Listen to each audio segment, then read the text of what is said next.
Louisiana Beer Reviews, KBC's Brut India Pale Ale, Mighty Cascade. This is the first video review for this ale in the world, and it's from Kennebunkport Brewing Company for Trader Joe's, and on the website they say it's brewed to be mild, and they even said to not have much taste. Yeah. The yard's got branches all in it, or twigs. This is being recorded the day after Hurricane Delta Burke. So Hurricane Delta,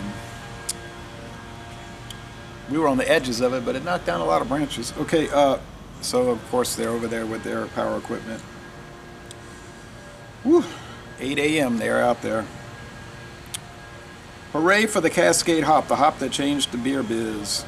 This Brut IPA uses champagne yeast to create a crisp, dry IPA with a citrus backbone. And they go, well, there's more notes about it on the website, and I posted that below. Best served cold, which it is, 40 IBUs, that's low. 5.4% alcohol, not particularly high for an IPA, in fact, a little low for an IPA. Brewed by Kennebunkport Brewing Company, Portland, Maine, South Burlington, Vermont, and Rochester, New York. So 3 different states.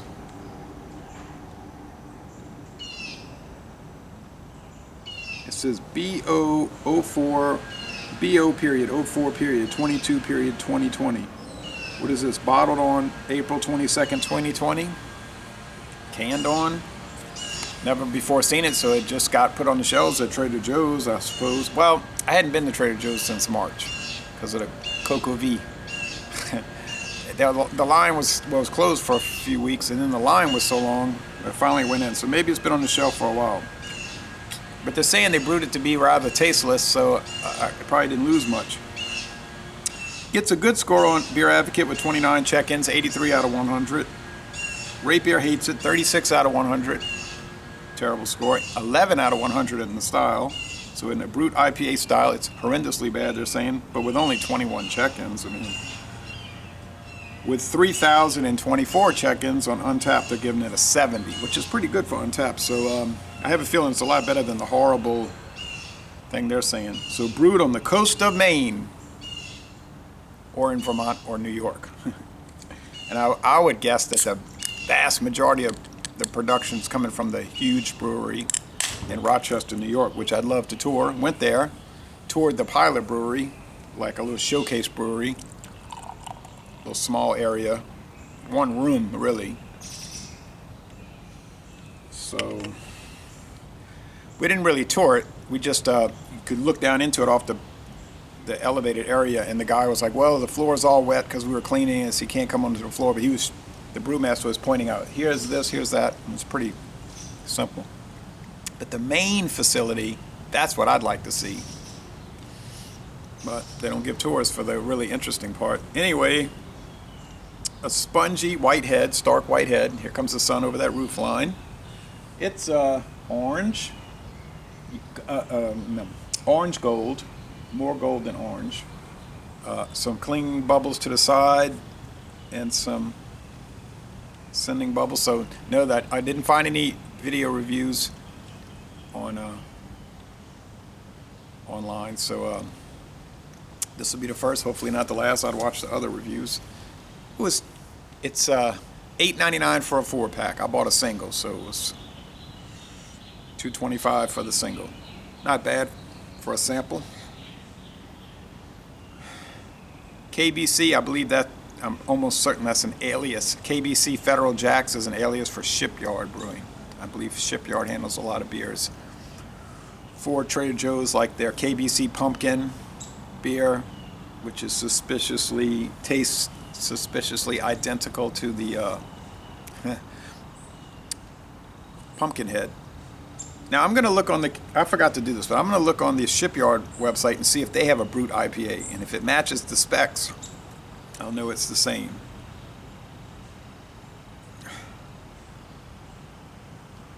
It's musty. They use wine yeast, champagne yeast. Musty, bready, like a white bread crust. There's that Ford diesel. a small, low-profile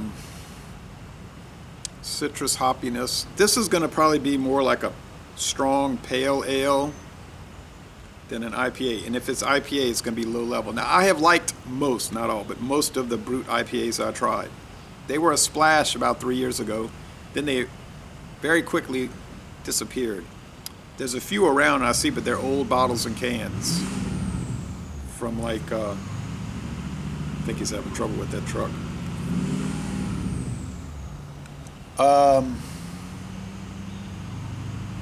He spent a fortune to get the engine repaired, but I don't think the repair worked.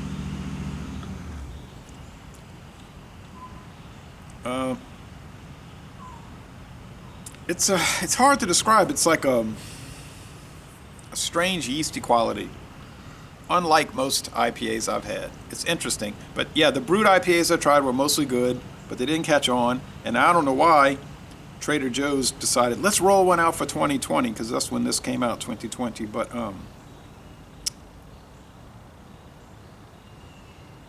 I'd be curious to see if they'll get a second life, because I think the Brut IPAs are really good. They're just so different and unusual that people were turned off from them. And they're not like what you would think with an India Pale Ale, so maybe they used the wrong terminology for them. They should have called them Brut Ales, just Brut Ales. I don't know.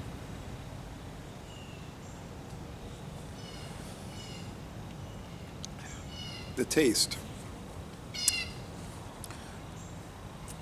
It does have that strange, and that's what I'm talking about, the strangeness. It has that odd shipyard flavor. Shipyard IPA and other shipyard beers have an unusual flavor, which some people hate. They just hate it.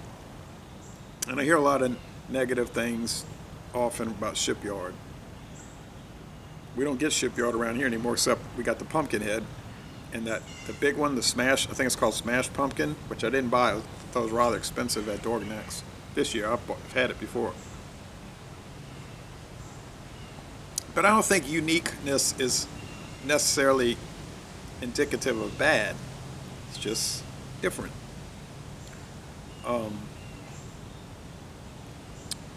In Inyo, Kern, California, the Indian Wells Brewery. Now, some of their stuff is rather questionable. The quality is dicey, but they do make a lot of extremely unusual beers. I don't think they're well regarded because of that. Or maybe I'm just cutting them some slack, and I'm not intentionally doing that. I think their beers are interesting. So those are two companies, one on the west side of the U.S., Indian Wells Beers, and on the East Coast, the KBC Shipyard. Both different, much different than what you probably normally used to drinking. What you're used to drinking, normally used to, that's redundant.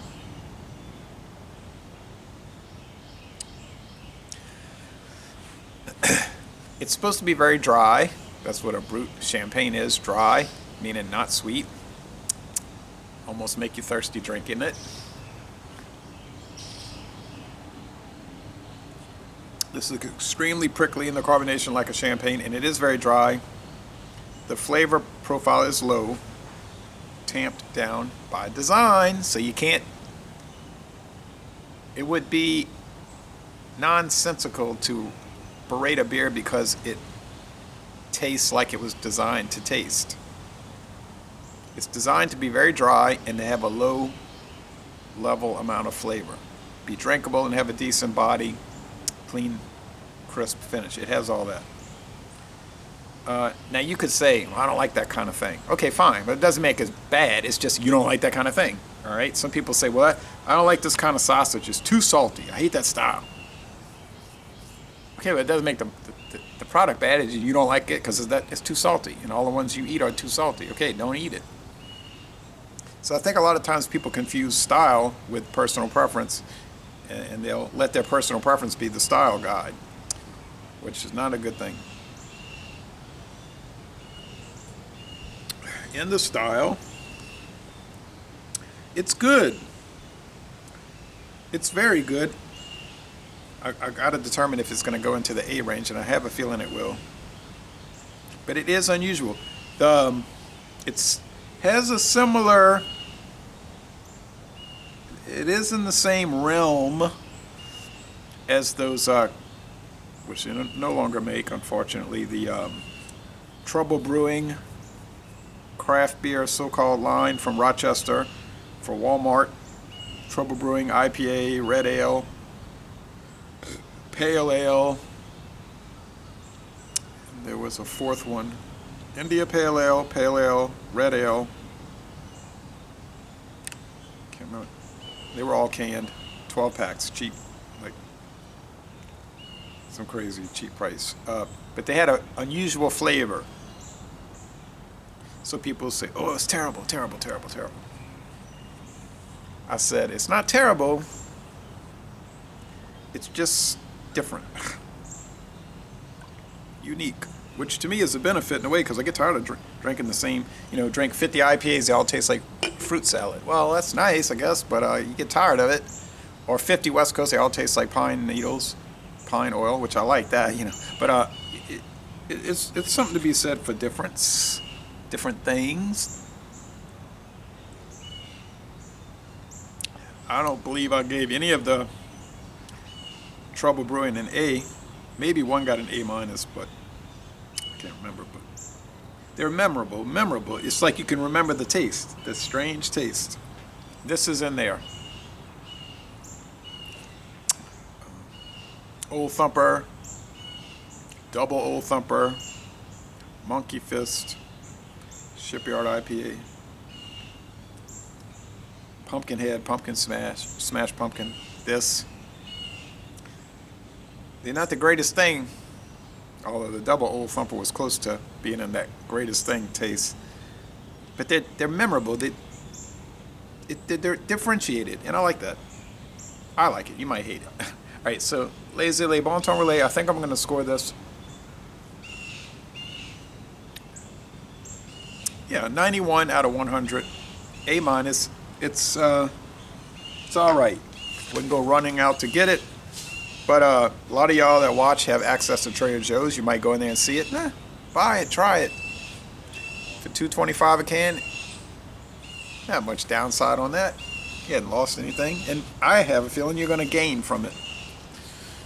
Y'all come on down to southeastern Louisiana.